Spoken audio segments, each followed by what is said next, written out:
Here we go. From the Midwest to all around the world, broadcasting the best in hip hop and R&B. Right here, 24/7. Hits 107.3. The Beat. Joint so fresh, you gotta Shazam it. Coming through loud and clear. 102, jam. It's our perspective. When perception comes to truth, respecting you won't lose. Right or wrong is what you choose. Perspective. It's just the point of view, the odds and the outcome based on how you move. It's all perspective. When perception comes to truth, respecting you won't lose. Right or wrong is what you choose. Perspective. It's just the point of view, the odds and the outcome based on how you move.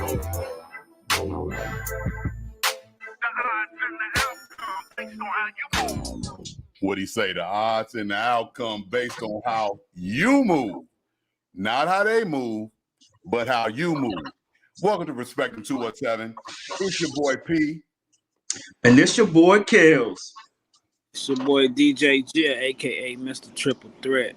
In the building. We got the three-headed monster back in this joker today, man. Yes, sir. Yes, sir. Yes, sir. With that COVID situation with the family, man. And Lord Jesus, man. Hey, that thing will throw a monkey wrench and throw screws out and all over the place. So really, this time I'm gonna start with you, Ree. Man, how your weeks been? Because it's been a few weeks. Been a few. How them weeks been, Ree?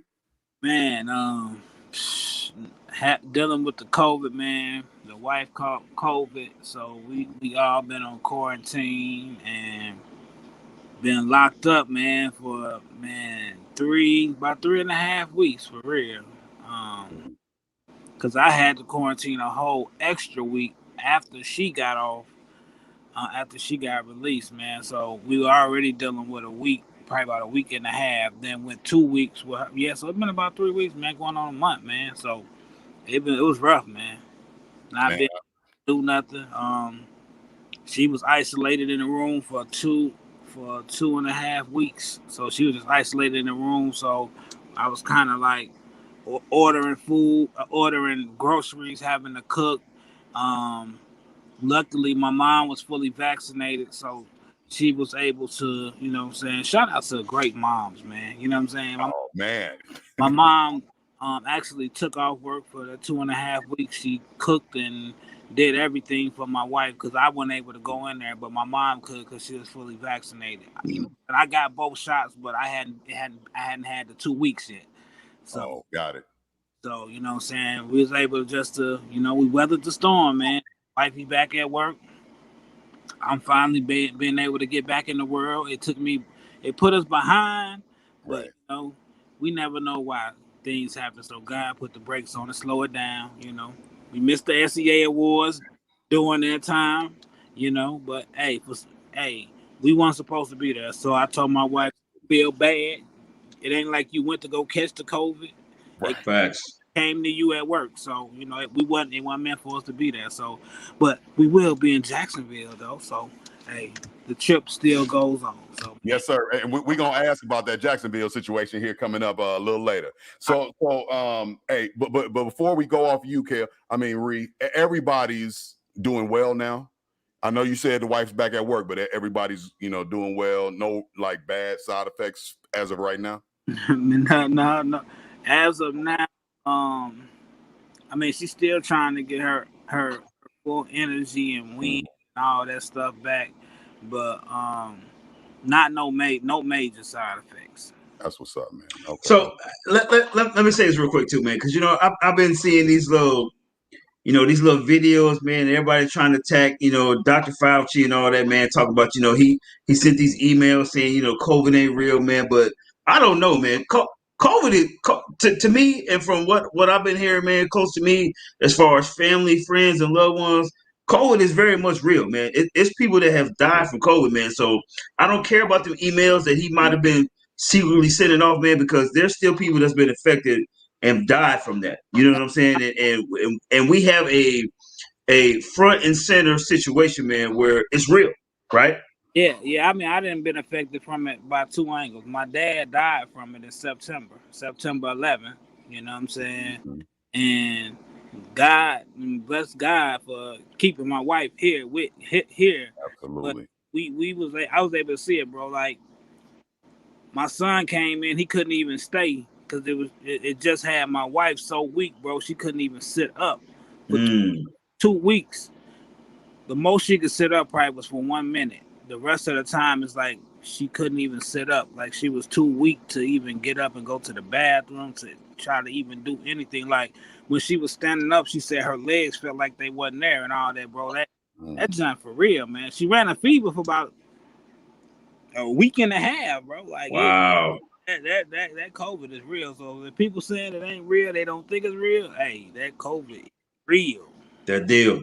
It's that deal. Absolutely. Well, man, hey, I'm glad, man, that the God helped see Absolutely. you all through, man, and continue. Keep praying and You know what I mean? supporting and watching over, wife, bro. Real talk. Absolutely. Now, Kale,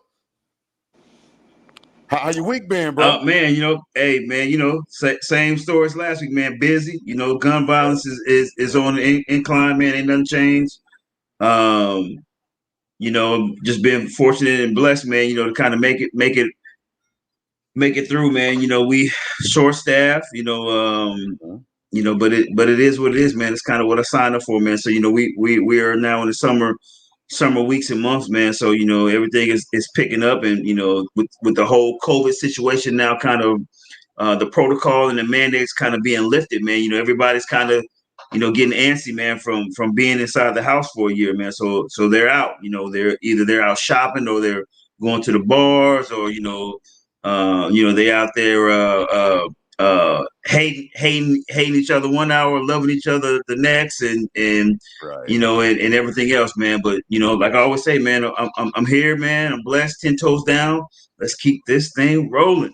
Absolutely, It man. sounds like you got some S going on. Either they shopping or they shooting. You feel? Facts, Man, straight S&S. That's facts, facts. some slippery. Yeah. That's what that is. But man, hey, man, I'm just glad everybody's still healthy, man. We all still here, man. This is an interesting week for me, man, because it's that old B-Day week, man. I got a couple days before I hit that old 4-8. 21 again, huh? 21 Man, again? I'll be 21 times 2 plus 7, right? Yeah, Well, yeah. plus 8. I mean, plus 6. But man, so the blessing that came, one of the blessings that came, which is kind of interesting to me, is this week my birthday became a national holiday now. So you know what I mean. If you have employment that honors the federal holidays, you're gonna be off of my birthday every year. Yes, June sir. 19th, every year you're gonna be off for that Juneteenth Yes, sir. national holiday now. You know Look what I at mean? that. I'm so Look happy at about that. that, Joker, man. You know what I mean? That's what's up. So, yeah, but so that's coming up, man. COVID, man, COVID hit all around my white family, man. Like every one of her sisters, except for one, I think, got that Joker and dealt with it. Like it put them down. I Yeah. don't mean like just kind of laid them up. They were down, kind of like what Reed was saying. It was so COVID's real, man. People say what they want, but man, that Joker real. So Kel, we're gonna go ahead and get going, man. We blasted through that Joker, man, in 11 minutes, right? So Kel, who we got today, man? Man, listen. So today, man, I had a dust off, and going to my dresser drawers, man. Pull out my old AAMU. You know what I'm saying? Property of shirt, man. That's how far we're bringing this thing back, man. This is a brother, man, that I met when I was 17, 18 years old, man. When I found myself on the campus down in Alabama, and didn't kind of really know what my direction of life was. Although I was I had in my mind somewhat of a vision, but I didn't. It wasn't really clear, man. It was blurry, and in that time frame, man, I met a collection of brothers, man, from all across the nation, man, and this is one of the brothers that that I got linked up with, man, and since that time, man, since '91, and I date myself to with that reference, but we've remained family and bros, man, and he's gone on and done big things, man. So I'm very honored and blessed to bring my brother, the author, Mr. Financial Cowboy himself, Timothy Duncan, to the Perspective 217 show.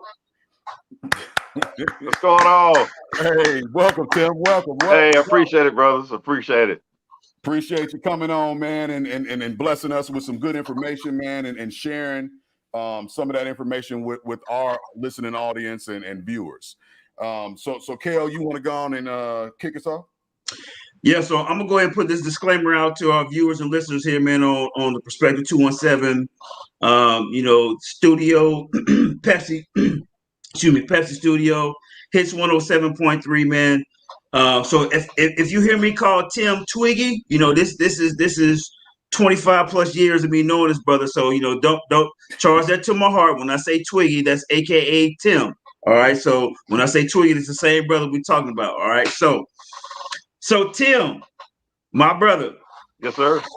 Who is Tim Duncan? Hey, that's it's almost like a loaded question to a degree. But I'll start out by saying, as far as I was born in Carlisle, Pennsylvania. But my family and everything else, and where I grew up, is Daphne, Alabama, which is on the Gulf Coast, right across the bridge from Mobile. So most people, if they would ask me where I was from, I would always say Mobile. That because they gave that location. Because if I said Daphne, they'd be like, "Where in the world is that?" So, but yeah, as far as where I'm from, that's pretty much where I got my roots. But as far as who I am now, like I said, it would encompass quite a bit.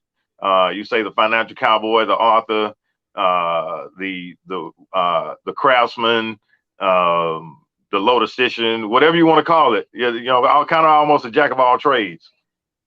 Man, he said Mobile, Alabama, man, home of the originator of Krispy Kreme donuts.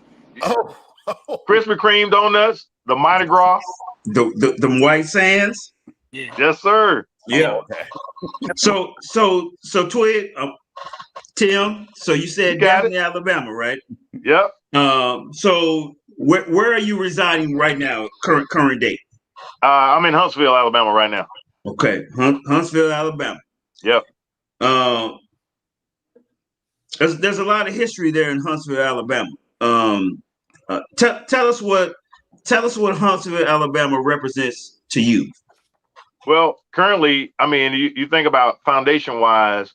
For one, a part of that story is me meeting you, and us becoming great friends like we have.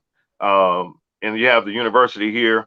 And then as far as when you think about, when I look at Huntsville now, the growth that's taken place over the years has been phenomenal.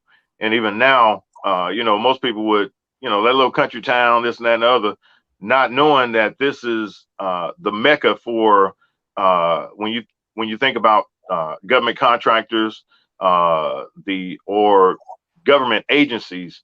This is the mecca right now. You have right now, just when you think about current news, you got about 5,000 or more jobs coming with the FBI. They're getting ready to be headquartered here. You have the agency that I work for, which is the Missile Defense Agency. That's also, we have majority of our headquarters here. So when you think about the government agencies and things of that nature, and then you have the largest per capita as far as engineers in the nation located here in Huntsville, Alabama. So it's a melting pot of everything if you want to look at it that way. There's a is that a NASA base that's there? I can't remember right, but yes, NASA. Yeah, you have NASA here, Space and Rocket Center. So you have quite a bit of history here. And then when you think about national security, we rank at the top. There it is. Pete. Hey, Tim, so you attended Alabama A&M with my brother Kels. I think y'all called him. Oh Jesus, what y'all call him back then, man? Keldon had so many names over the years. TC, Yes, sir. TC. Yep, TC. Yeah, Yep. I never could understand where that came from because it didn't match none of his letters, right? You know what I mean? Like his middle name. I always say it stood for too cool. Cool. That's what it was. Right? You can hear that, right? That's what it was. Yeah, Kel was always, man. He always been a little cool cat, man, since ninth grade. But so you all tended to Alabama A&M, located in Normal, Alabama. What was that experience like attending the HBCU? It was probably it was life changing for me because I went to pretty much a predominantly white high school and grade school and all that. So it's predominantly white. I played baseball and all that stuff or whatever. So I was me and my twin brother or whatever, who is now deceased, but we were the only, pretty much a lot of times, the only blacks on the team. My younger brother, same way with him. But when I got to A&M, just seeing all of the faces that looked like me all the time, that was something else. And then all those faces from everywhere else. And you think about just like for me meeting TC and the group, the guys that came together the first few weeks of school or whatever, that formed a bond that's been lasted all of our lives. You know, we might go a period of time without speaking or anything of that nature, whatever, but whenever we come together, it's like we never lost touch. So, and that's where you think about true friendship. And I think you also build a lot of bonds and friendships, especially at a HBCU, that go beyond the school. Because a lot of times, like being from down south, some of the guys would come home with me. They would get, you know, that Southern cooking that they'd never got before, or I would go up north and experience some of that culture that I had never experienced before. But, you know, you learn to be open-minded about things early on. And, you know, even as far as dialects and accents and things of that nature, whatever, it was an adjustment sometimes as far as understanding people. Just like if they try to understand my Southern accent, which I don't think I've ever had one for real. It's just certain words that I say. But but then when guys actually had some serious accents, I'm like, what in the hell did he just say? I'm like, okay. But you know, it's just certain things you start to put it together. Then the more you're around somebody, the more you understand them. Absolutely. So yeah. I got to add to my question though. So I found that you are also a honored member of Omega Phi Psi. Omega Sci-Fi Fraternity Incorporated. Man, dang it! You know what? See that? See you. Hey, I've got to make the correction when needed now. Fix it, right? Hey, fix it, right? Gotta fix that. 1911. Fix that, right? So did you cross in undergrad or did you do grad later? No, undergrad. Yeah, undergrad, and that was another experience that really brought you into manhood. As far as even the lessons learned while trying to become a member, and then even after the fact, you learn so much about yourself, about others, and then also you learn the true meaning of friendship once again. And it goes back to not only your fraternity brothers, but your overall friends, what that actually means. So, and when you go through trials and tribulations yourself, you find out real quick who's a true friend and who's not. And you know, it's just one of those things that when you know that you got some friends that will stick closer to you than a brother. Right. So and this is what I want to dive into, Twig, because you know, here in the perspective, man, we talk about a lot of different topics and issues, and it can be ranging from mental illness, it can be from trauma, you know, it can be from, you know, police and community contacts, it can be from, you know, military background, it can be a lot of different topics that we talk about, but we've never really dove into, you know, the Greek life, the Greek experience, and you know, today we're not going to talk about that in detail, but I would like to kind of get your viewpoints as far as being or coming from a HBCU and pledging into the Greek life? It's like, because we have some viewers and listeners who we have some younger ones, that's from the 13, 14, 15 era all the way up until the 50, that may have not pledged, but maybe they've heard of some things. Uh-huh. What would you say are some of the benefits to being Greek? Well, for one, it's your, I guess once you get out, you have a network that's huge that it's worldwide. It's not nationwide, it's worldwide. I can recall a couple of years ago I was in Japan, and I had on a frat shirt, and guy walked up to me or whatever, and of course we talked for briefly, but he found out where I was from. I told him, which is my chapter is New Epsilon at Alabama A&M, and very very well respected chapter throughout the world. And once he heard that, he wanted to make a couple of calls to verify who I was. But after that, when I say I got taken care of, everything, I didn't have to worry about a thing after that period. But as far as the difference between, I would say grad and undergrad, the period that we go through, because you're a young man,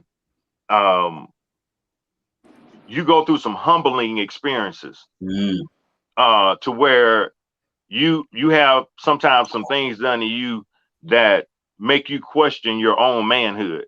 But it's not to make you question your manhood. It's actually, it makes you understand that sometimes you might have something in life that you go through that you have no control over, but you just have to be able to try to see the light at the end of the tunnel.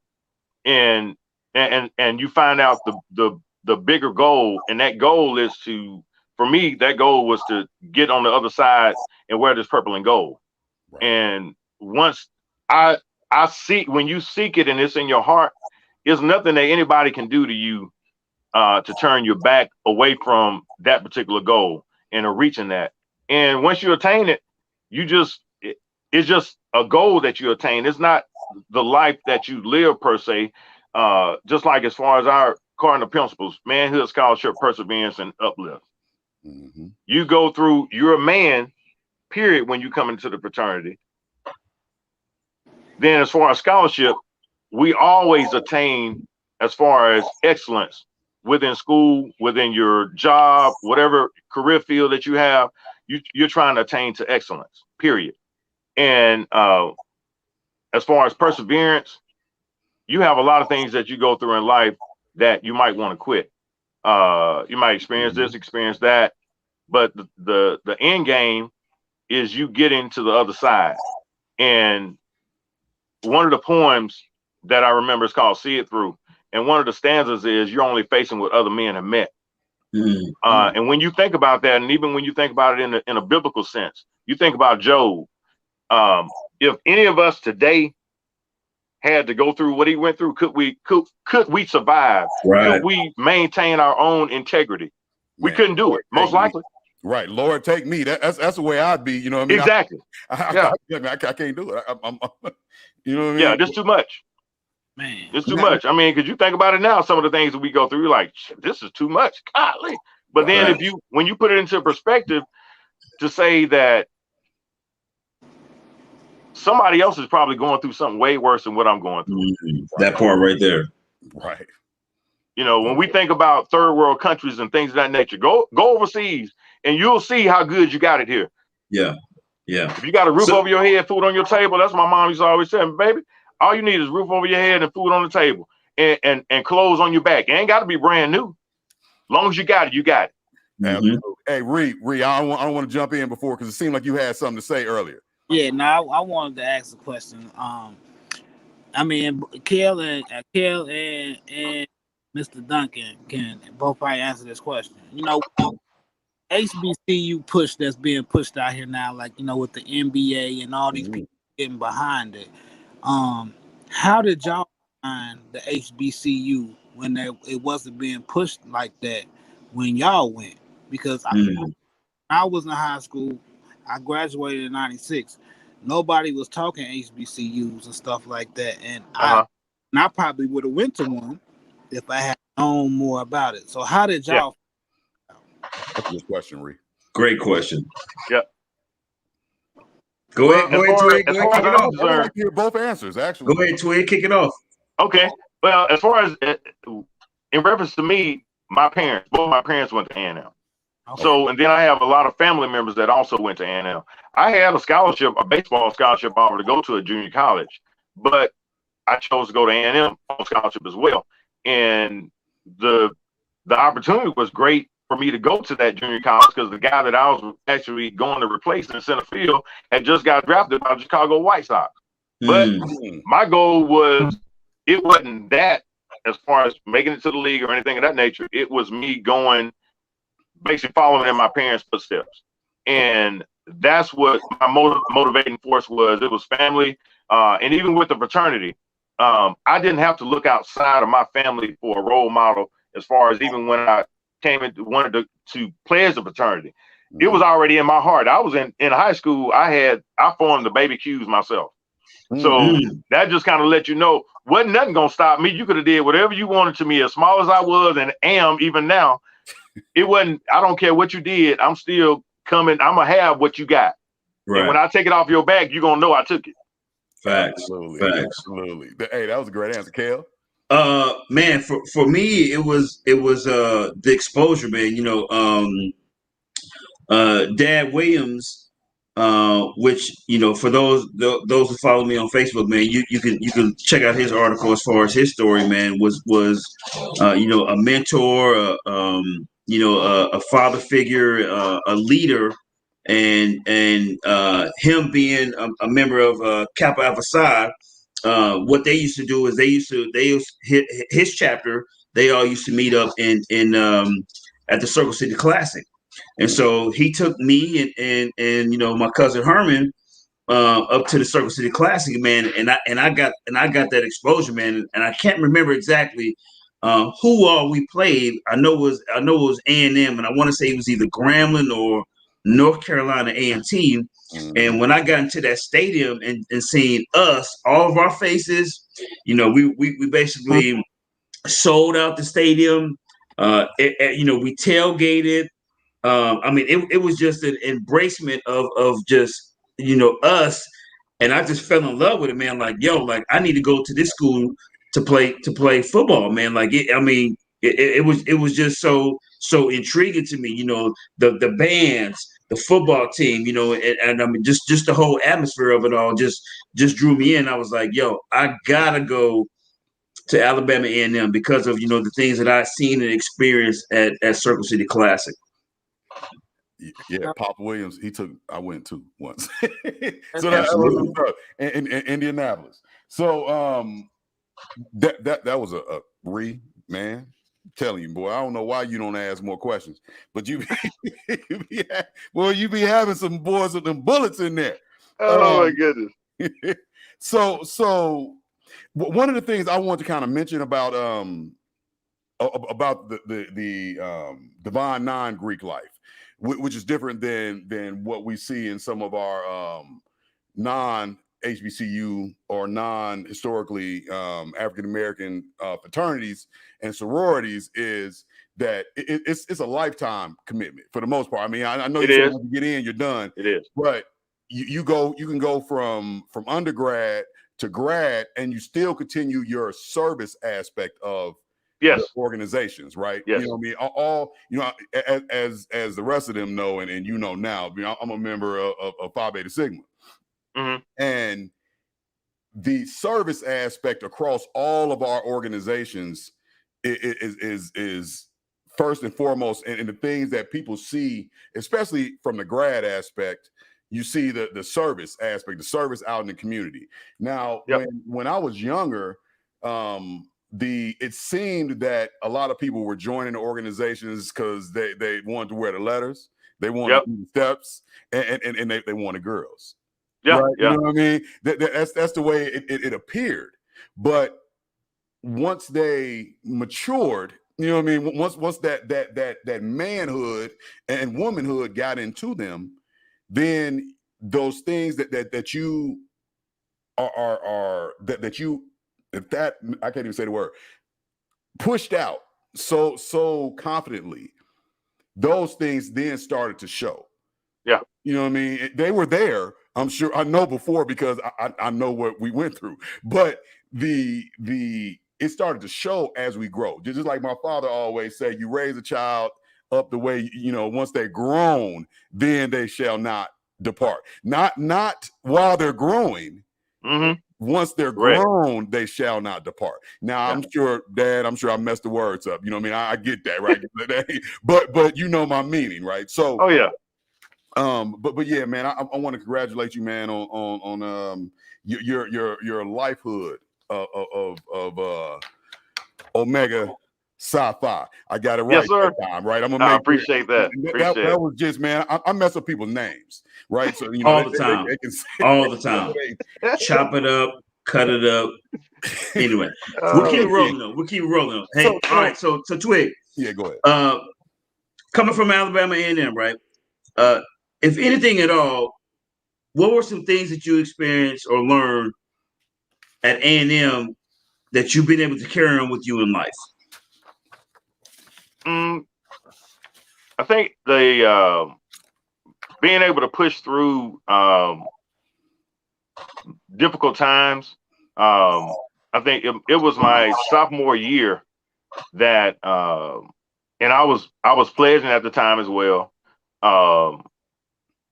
that my mother passed away, and which was my best friend. And my grades were kind of always a little so-so because my mom used to always tell me, she'd say, son, she said, out of all my kids, she said, you're probably one of the smartest ones, but you just don't want to apply yourself. Right. She said, you'll do just enough. Mm-hmm. And I didn't figure that out until much later on, that at times I would do just that. But, you don't, until life happens to you, a lot of times you don't know how to hold yourself accountable. And I got to when she passed away, I think how in the world it happened, I don't know, but I made the best grades in my college career, at least undergrad anyway. Went the semester that my mother passed away. Mm-hmm. I made the best grades ever, and it that right there taught me that regardless of what you're going through, that you can still survive, you can still excel, you can still make it through whatever it is. And then, like I said, as far as the other experiences, I got kicked off campus or whatever and had to grow up pretty quick. So for my own actions or whatever, that's where that's another lesson where you say, hey, your actions do have consequences. But at the same time, they don't have to be life changing. Yes, sir. They can change you at a point to where you start making decisions, better decisions, to where you start thinking about the consequences of your own actions. But as far as regretting doing it, nah, I don't, because it just that was one of the things you have to go through. It's just like, we go back in time and try to change up a whole anything in our life, then it changes the direction of everything in our life. Absolutely. So, but yeah, and then it's just the point also about building relationships and friendships, never taking those for granted. People that you meet along the way that open up to you about their lives and things of that nature, whatever, don't take them for granted. Because, somebody could be going through something. You could just be that listening ear and keep them from jumping off the ledge. You never know. So, when somebody wants to come to you and talk to you about anything, and I was just that type guy, even on campus or whatever, see the guy that was unpopular and just walk up to him and say, what's going on, guy? Just to make them feel at home. And then they latch on to you at a point. But at the same time, you let them know, hey, be yourself at all times. People they'll accept you a whole lot better from you trying to be somebody else. And that's what I appreciated about the group of guys with TC and all of us when we came in. Everybody accepted everybody for who they were. Nobody judged anybody. All of our personalities, they clashed to a degree, but they meshed. And that's the reason I think even now the bond that we have is probably stronger than ever. Absolutely. Absolutely. Yeah. I'll say this, man, at that age, man, 17, 18 years old, man. And I've said this many times before, to Twiggy and the rest of our crew, man. He's always had an old soul. Um, because of things that he has experienced um, very early in life, where a lot of people would have folded and not pushed forward or persevered. This brother Tim, man, has suffered a lot, man, and to see him um, now, like I said, we've been in contact over the years. But to really know his story, man, kind of like, like I know, man, is, with the details and everything he's dealt with and the loss and everything, to see him now, man, is definitely a blessing, and just a testament, of his soul, his strength. And we talked about that today, man, as far as, his strength, uh, which has basically guided him, to where he is today. So I salute and love you for that, brother. No doubt. Bro. Absolutely. So Tim, I'm gonna shift gears just a little bit. So we've learned from your bio that you have 20 plus years experience in the mortgage industry. Yes, sir. What are some of the highs and lows of that industry for you? The highs are, for me, has always been when I've been able to help someone or family, individual, whatever case may be, help them achieve something as far as home ownership, whether it's credit awareness or anything of that nature, where, because if people are actually honest, sometimes they'll let you know, hey, I wasn't taught about credit. I know nothing about it. Mm-hmm. I don't even know. I've been renting all my life. I don't even know if I can buy a house. I'll tell them all the time. I say, if you can pay rent, you can buy a house. So, and just like now, whatever, it might not be the exact house that you want per se in your mind, because, but my whole thing is, if you're living in an apartment, if you got a small house and it's yours, I think it's a whole lot better than an apartment. Right. Because it's yours. So, a lot of times we have people that is misconceptions, because see, that first home can be your foundation to, say, for instance, you become a real estate mogul. It can start you out in that direction if you wanted to go there. Or you can stay there for a couple of years, turn around, flip it and sell it, make a couple $10,000 or more and move on to the next one. But like, and as far as the lows is when I actually see people that do things, whether it's with their houses or they put material things outside of their homes and things of that nature and make that a priority. Because I know when at one point I was I worked with with HSBC Bank, which is, they shut down U.S. operations. Mm-hmm. But I was with them, branch manager with them, and I would have clients come in and actually take out small loans to get a light fixed on, say, for instance, some exotic car they got, a BMW, whatever the case may be. It let you know that they couldn't really afford to do anything. And then they were behind on their mortgages. I was trying to figure out, how in the world do you do that? But you want to ride around looking good. Priorities. But you were about to lose your house. Right. I didn't get it. And it's like, okay, and it's all, or you want to act good, act like you got everything, but you're about to lose everything. That really didn't, you were right there teetering on the edge of something happened. Cause you think about it, once we get up in age and things of that nature, whatever, you got to start thinking about things, because you never know what might happen. As far as health wise, you look at the pandemic right now, with some of the people that thought everything was so good, they had all this money in the bank, then all of a sudden illness hit and everything gone. Man, yes. So yeah, but it's like I said, for me, it's being able to educate people, and those people taking that education to another level to say, they go out and tell somebody else or whatever, hey, this is what you should do. And I love to hear conversations when I would, whether it was family members or anything of that nature, whatever, where it would be somebody that I taught something about credit, building their credit or whatever the case may be. And then I would come around and somebody would ask me something, but then that person would start to answer and address everything. I was like, hey, I say, I guess you worth listening, huh? So, and then I say, but are you applying it? Then oh yeah, I am, because my credit score is this and that and the other, and my the credit line usage is this, this, and this. I'm like, okay, yeah, you are. Okay, you good. I say, you learn how to play the game then, huh? Right? They're like, yeah, they got it. So, but yeah, that I would definitely say that would be the case right there.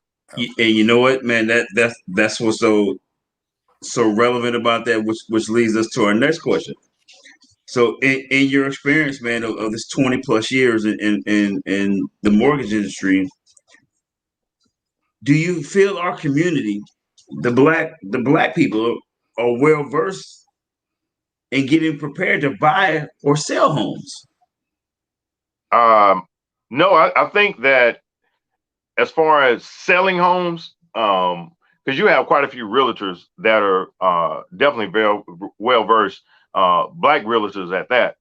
We have I think it's a whole community of them here in Huntsville and the Madison County area that are really good. You don't think you can go wrong with any of them.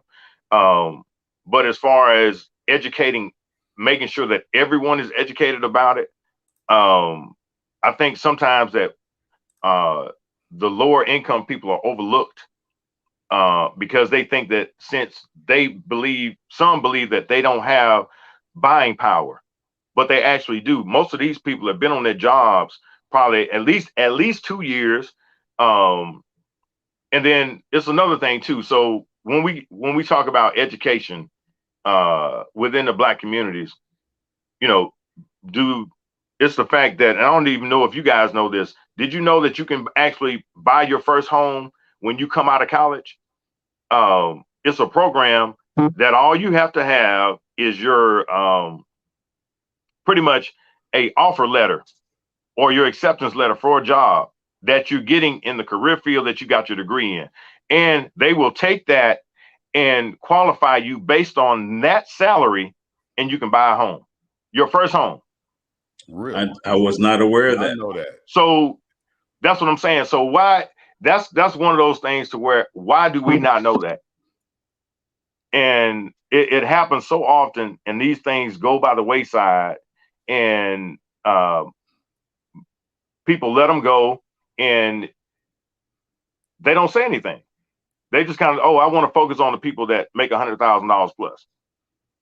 So Twig, do you think it's easier for realtors and lenders to kind of, I guess, target that market? That those people that are in the $100,000 salary ranges on up, because they feel that, hey, if you got that salary, then everything will fall in place, compared to those people that that's been working for, let's say, 7, 8, 9 years, that's making $45,000-$50,000. Do you think the realtors and lenders kind of just target those instead of the people that are not making that type of money? They do, because with, just like in this market, a lot of those people are getting priced out of the market. They're getting priced out of the market because when you start getting, unless you have, it's 2 people in the household, but if it's a one parent household trying to do that, it's almost impossible. And that's where you try to get, or try to have, say, for instance, a group of investors or whatever the case may be. And it's just me thinking outside of the box, but providing not low income, but mid income housing for those type people, because they live in apartments, they keep them up, everything else or whatever. They just don't have the buying power like most of these other people do. Right. Unless, like I said, unless it's a two person household where you got the 2 people, if they're making 45, then they come to right at that mark of $100,000. Right. You're right. So yeah, but it's a lot harder for them to find a home for that person. And then if they do find a home, then some people that they might have higher expectations for that home that they're wanting to get. They want a brand new home, but you can't afford a brand new home, and right. You got to have you can have dreams and aspirations, of course, but then you're gonna have to step up your game and figure out another plan. And whether that's making more money, whatever the case may be, or you get this home and make it your own. And then you take it from there. You turn your own house into a home. You know, a lot of people, you want to get something brand new, but that's just like buying a brand new car.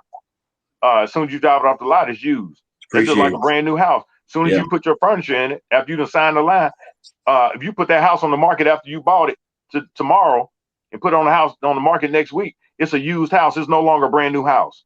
Right. That's factual, man. Crazy. Hey, so along the same lines with the housing situation, we want to kind of focus on that. So you own a credit management consulting business as well. Yes. What all does your company provide? And I'm assuming it helps people. Yes. In this house. Well, the first thing is I assess a person's credit history. I look at their budget and look at their budget to see exactly where they stand with that. And then also look at, as far as creditors, if they're behind or whatever the case may be, to say, hey, let's put together sometimes a 3 to 6 month plan. And a lot of times it ends up being a 6 to 12 month plan, to where we start to put money to the side and finding different avenues to find the money needed. Because I say, hey, what are some of the things? There's a couple of clients I've said, what are some of the things that you can cut out? I can't cut out anything. I say, so you need everything that you're paying out right now. I say, are you serious? And then we starting to break things down. It's like, oh, I really don't. Okay, so we got to figure out the difference between a want and a need. Yes. So once we distinguish that, then we can go ahead and move forward to something else. Because everything you're talking to right now, these are all wants, and we can't live on wants. What are the things that you need? You need food and you need clothes on your back, but you don't need to go out and buy clothes every week. Right. You can buy clothes. You can have a clothing fund once a month, and then it might be $100 for a month. Like, wait a minute, $100 for a month? I was like, yeah. What can I buy with $100? I said, it ain't up to me to figure out. It's up to you. Right. I said, if you want to go out there, I remember my mom telling me this one time. This was probably my junior year in high school, I believe. So me and my brothers, she was asked what we wanted for Christmas or whatever. So I wanted this little Guess outfit. It was a top, like a sweatshirt and some jeans. It was expensive, especially for my mom or whatever. And then my brothers were like, you can get us whatever. So they got like 3 or 4 outfits. I got one. So it just goes to show you, I can only wear that one outfit. And I think I would wear it like twice a week. I guess they got tired of seeing me in it, but I didn't care. I was like, hey, my mom bought this for me. I'm gonna wear it. And many times I need, I'm gonna wear it out. But but the thing is, but we got to figure out, as far as that, the difference between, like I said, those wants and the needs. Yeah. And once you figure that out, you can put a budget in place easily. Yeah. Yeah. So Troy, tell me this. How do we go from mom basically instilling that, her focus and directed to you, to the financial cowboy? Where did that name come from? The financial cowboy came from a good friend of ours. He was talking about me being out the barn all the time, dealing with my horses and stuff like that. And then the whole concept of me being in my element. And I even used the analogy, I think we were talking, and I said,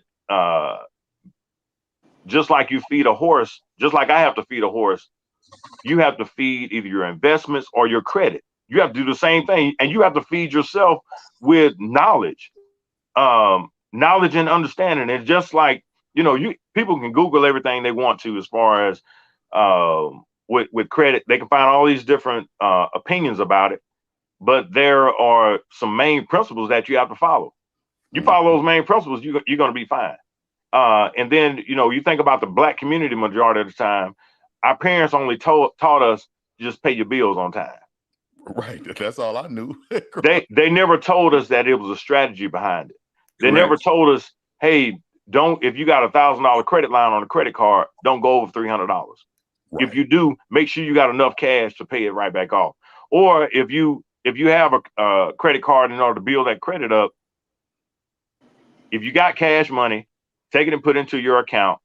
And then as soon as you get your statement from the credit card company, pay that credit card right back off. That way you always end up with a zero balance, especially if you're a cash paying person.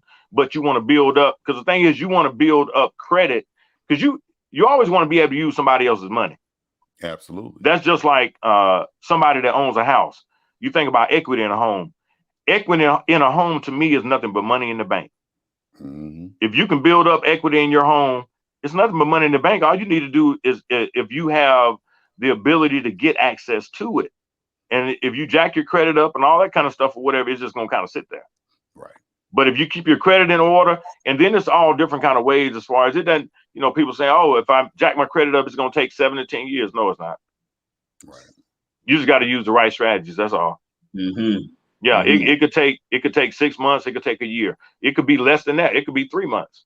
Right. It just depends on how diligent you are, or how diligent the company that you're working through, and how resourceful they are to get things done. Right. There it is. So that's the financial cowboy. Yes, sir. That's what it is. So Tim, we got to ask. We've heard you talk about your stable and your horses, right? Yeah. Is that a gimmick? I mean, of course, this is the question. I didn't write this question, but is that how did you get involved in raising horses? It started, well, I grew up around horses, and then it was some years later. I came when I came here to Huntsville. A friend of mine came to me and said, "Hey, man, I found 2 horses, and one of them got papers on him, and he's an 8-time grand champion. And then the other one was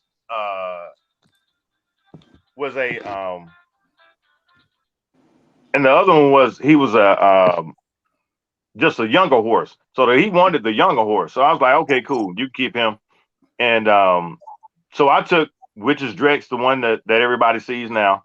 But as far as me, the relationship that I have with him, I talk to him, all the above, dance with him, whatever you want to do, I do it. Yes, I do. But it's the relationship that I have with him. I tell anybody, I think it was not a couple of weeks ago, I believe, maybe about a week ago, TC and a couple of guys, we were on the phone together, and we were talking about when they call me or whatever. I say, hey man, y'all know I'm in my place. Don't call me with no mess, because I'm in my place of peace and tranquility. Don't mess that up. So for me, it's a physical place. Right. That I'm telling you, the bar, anybody that comes there, it's like you forget all your worries kind of dissipate. Whatever it is, it leaves. Mm-hmm. And it's a blessing to me, as far as, and I never knew how much of a benefit that animals like horses could be to you. Mm. As large as they are, they're docile, and they understand you, and they feel your energy. That's why I tell people, don't come up here in no bad mood trying to deal with my horses, because if you want to have lessons with them and they end up doing something that they normally don't do, I'm gonna say it's on you. And I'm gonna say you brought some negative energy with you. And even when I deal with kids, I let them know. I said, if you don't fear, I say, who do you fear? They say, that's a big horse. I say, yeah. I say, but God is big. I say, do you fear God? They say, yeah. I say, okay, that's the only person and only thing that you should fear. And they're like, okay, that makes sense. I say, but this horse, he'll do whatever you tell him to. And I had a 3-year-old, a little boy. Every time he would see Drex would lower his head to him, lower his head to him, and he would let him walk him around the round pen. That's crazy, right? Who would have known? I want to ask now, You said that you dance with the horses. Well, I don't dance with them. I dance in front of them, and they probably look at me like I'm crazy half of the time because I go down there. I like to dance. I like to sing. I like to do I just like to have a good time. That's just me. Mhm. I've always been that way. And for anybody that knows me, I try to, and people ask me all the time, why do you smile all the time? I say, because I can. Mhm. And the thing is, why would I frown? Right. I got too much to be blessed about. Facts. You know, it's a guy, his name is Sadi Guru, and I was listening to him one day, I think on YouTube or something. He said, and I tried it, and I try my best to do it every morning. He said, before I get out of the bed every morning, he said, ask yourself 2 questions. He said, am I going to be miserable or blissful today?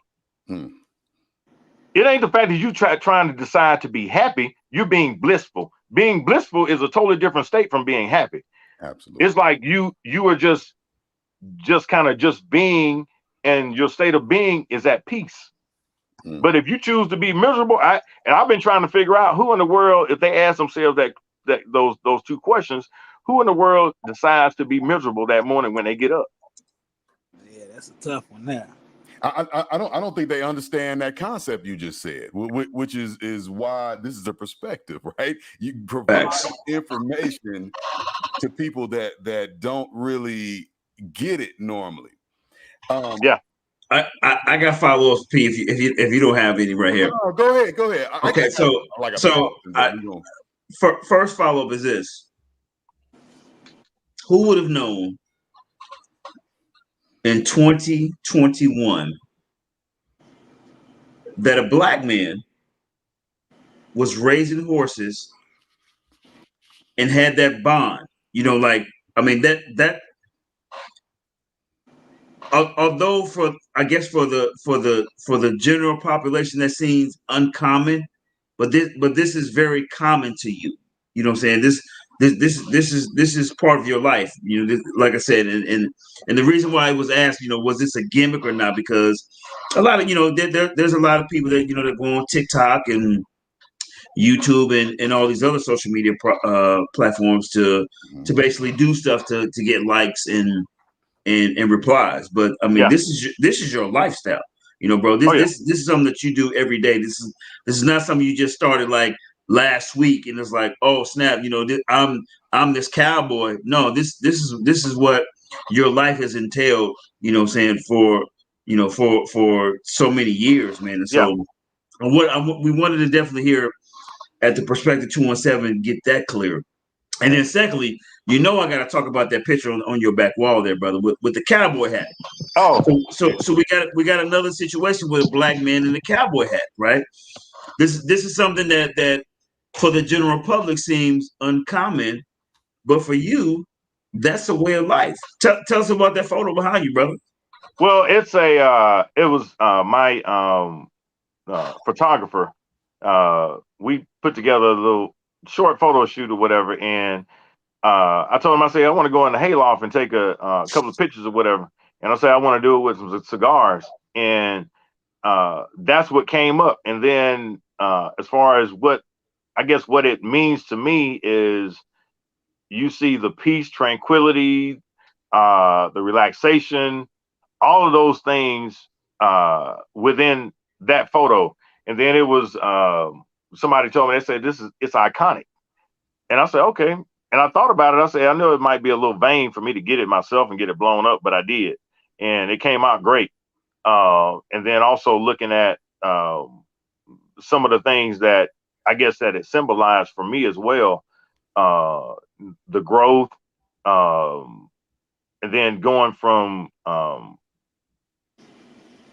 guess from some of the things that have taken place in my life, and then coming to this place of just not being at peace all the time, but trying to be at peace and finding it as often as I possibly can. And I find it often, definitely at the barn when I go down there.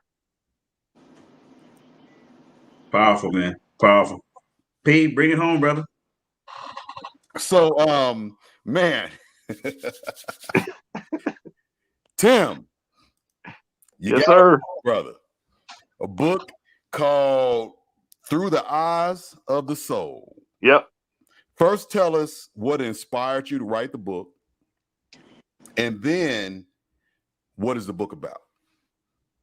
Well, I was inspired to write it. I've been writing, I guess, since I was 16, and as far as writing poems and everything like that. So, first did it for kind of attention from the females and things of that nature, whatever. Put the, rose of red, violets of blue, and come up with all that kind of stuff. And then I put my own little twist to it. But then later finding out that was my outlet, as far as when it came to expression. That's how I expressed myself, or it was based on some of the poems being based off conversations that I heard, things that I went through, all of those things, but just putting them into poetic expression as far as words and painting a picture with the words has always been something, because I'll go back and read them, say, months later. Not right then. It only take me about maybe 15, 20 minutes to maybe put one together. Doesn't take long at all. But once it's done, it's done. And so I'll do that. And but then the book came out much later. I was talking to a friend of mine. I let them read the manuscript. And they're like, why do you still are you holding on to this? Because it's almost about 200 poems in this one book, in this book. When I put it out, I wasn't thinking that, hey, it should be a 200-page poetry book. Would be a bit much for a tabletop read, but I wanted to put them out there. So, and that's what I did. Now, the next one I have coming out won't be as long, but it will be definitely focused. But the book, like I said, it's a collection of poems. You have point, part. I think it's 3 parts to it, and it kind of shows the different phases of some of the things that I've went through in life. And like I said, you have the fact that I might write on fact, fiction, fantasy, reality, whatever you want to call it. I think I've touched on the gamut of quite a few things as far as the way that I put it together. Now, I just tell people to tell me their perspective a lot of times when they actually read it, and to give me as much feedback as possible.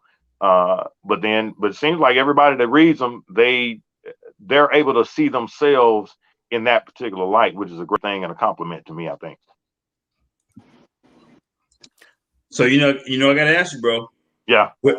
Where can our viewers and listeners pick this book up, Through the Eyes of the Soul? Where can they go right now and get it? Yeah, go straight to Amazon. It's on Amazon. It's also on Kindle. And you got another collection coming out. When is that? When is that scheduled to drop? Well, I'm trying to have it done hopefully within the next couple of months. And the title of that book will be his words. So are we saying it's going to be before or after October project? Interesting. That I might need to reconsider. But I'm not saying reconsider. I'm just saying just a thought process. Yes, I get it. Yeah. That's it. Yeah, that might be a good segue though. Agreed. Yes, sir. Agreed. So it's Through the Eyes of the Soul. Yes, sir. And you can locate it on Amazon and Kindle. Amazon and Kindle. Yes, sir.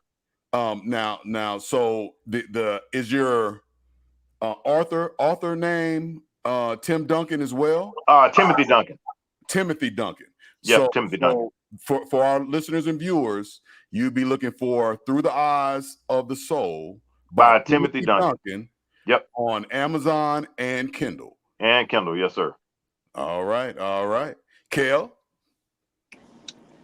Man, bro, Twig, just glad to have you here, brother. You know what I'm saying? Hey, glad I appreciate it, man. brother. I appreciate the opportunity. I appreciate you guys bringing me on. I mean, it means the world. I promise you. Thank you so much. Yeah, this family, man. So, I'm going to tell all our viewers and listeners, go to Amazon and Kindle, grab a book, grab 2 of them, you know what I'm saying, for you and your loved one or a family member or something, man. I've known, like I said, I've known this brother since 1991, man. When I tell you old soul, who has experienced, endured a lot in life, a lot of loss, a lot of triumphs, and here we are, 2021, man, still standing with a wealth of knowledge of the mortgage industry, credit resolution, and everything beyond, man. Just as a black man, this brother, man. And listen, I'm a stamping and certified, man. You know what I'm saying? Because this is my brother. You know what I'm saying? So, very appreciative to have you on the show tonight, man. Hey, I appreciate it, bro. Appreciate it. DJ G, what you got, bro?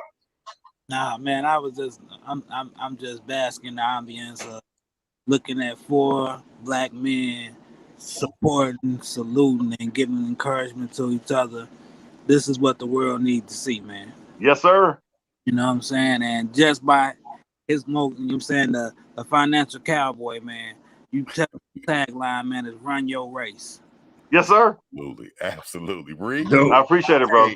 I can't add no more to that, man. That's the way you end the show, right? I mean, that's how you DJ Gia, right? You know what I mean? You know how to do it. Hey, all I'm gonna say is hello and good morning. Good morning. Real quick before we get out here. So, I know, we got some things baking in the oven, and I know, Tim, you got some things that's coming up.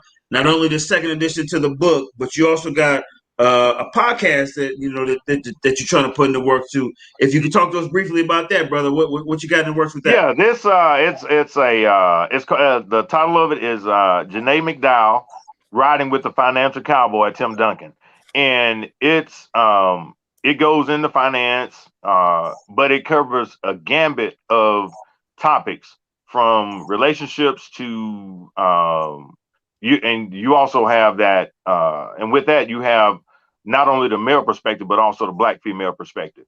And then we also touch on we'll be touching on grant writing, also government contracts, how to build that business, how to start that business, how to build it, and how to sustain it.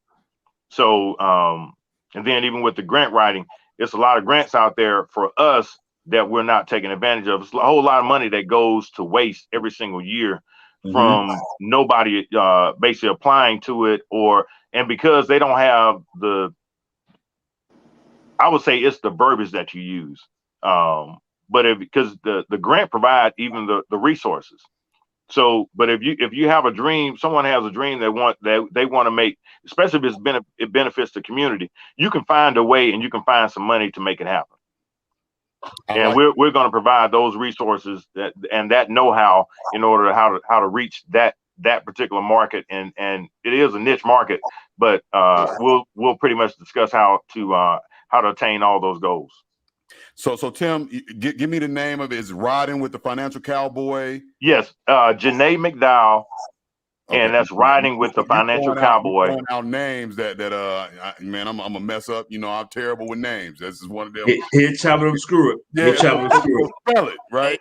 Yeah, but the great part about this is that this is the probably the one of many episodes where we can have Tim, aka Twiggy, my brother, our brother, back on the show, man. Definitely when things are getting close to release date, to have you and Janae on this thing, man, so we can have a premiere release. You know what I'm saying? The Perspective217 way, to make sure that Huntsville, Mobile, and the world is aware of what's going on, man. So we are definitely looking forward to that, man, and as well as the second edition of your book, bro, that drops too. You have a home here at the Perspective217 and hits 107.3, man. So whenever those projects come up, you already know what it is, man. Reach out and we'll make it happen, man. So we can do this thing 2, 3, 4 more times. Hey, that works for me, brother. I appreciate it more than you know. All you guys, thank you so much. Yes, sir.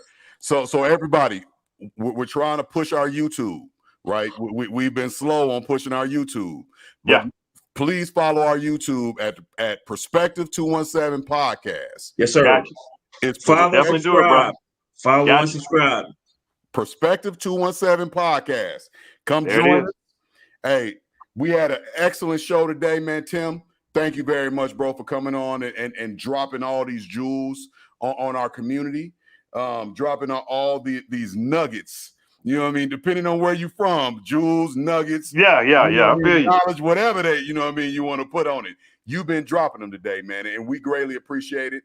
And hopefully some people have learned something and grow from the perspectives that you have provided today. I appreciate it, bro. It's the Perspective217. It's your guys, and we out. Sue loud. All right. Take care.